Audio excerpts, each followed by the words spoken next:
पण ज्यावेळी महाराजांच्या लक्षात आलं हे इंग्रज असतील, पोर्तुगीज असतील, डच असतील, हे समुद्रावर हल्ला करतायत, जमिनीवर जन्माला आलेला हा राजा पाण्यावर युद्ध खेळायची महत्वाकांक्षा राखून राहिला.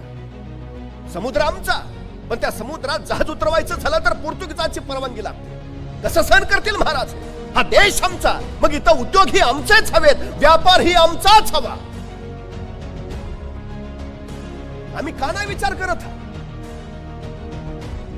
माझ्या महाराष्ट्रात इथं येणारा माल कुठून येतो? तो कोण निर्माण करतो?